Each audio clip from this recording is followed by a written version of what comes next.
თემურ ქათამაძე იგივე გაფარ ილმაზი საქართველოდან გააძევეს ამის შესახებ შინაგან საქმეთა მინისტრის მოადგილემ ალექსანდრე დარახველიძემ განაცხადა. მისი ინფორმაციით ქათამაძემ არ ისარგებლა ქვეყნის ნებაყოფლობით დატოვების შესაძლებლობით, შესაბამისად მისი გაძევება იძულების წესით მოხდა. დარახველიძის ცნობით სასამართლოს 8 სხვადასხვა ინსტანციამ სრულად გაიზიარა შინაგან საქმეთა სამინისტროს მიგრაციის დეპარტამენტის პოზიცია ქათამაძესთან დაკავშირებით. სულ საზოგადოებას მივაწოდოთ ინფორმაცია გაფარ ილმაზის ქვეყნიდან გაძევების ფაქტთან დაკავშირებით. ხაზგასმით აღვნიშნავთ, რომ მისი გაძევება მოხდა საქართველოს კანონმდებლობის სრული დაცვით, სასამართლოს მიერ კანონიერ ძალაში შესული გადაწყვეტილების შესაბამისად.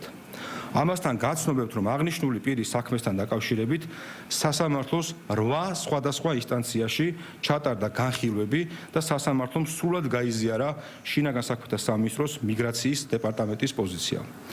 ასევე დაცვის მხარემ დროებითი ღონისძიების მოთხოვნით მიმართა ადამიანის უფლებათა ევროპულ სასამართლოს, რომელმაც მისი მოთხოვნა არ დააკმაყოფილა. გაფარ ილმაზმა არ ისარგებლა ქვეყნის ნებაყოფლობით დატოვების შესაძლებლობით, შესაბამისად მისი გაძევება იძულების წესით მოხდა საქართველოს კანონმდებლობის მოთხოვნების შესაბამისად.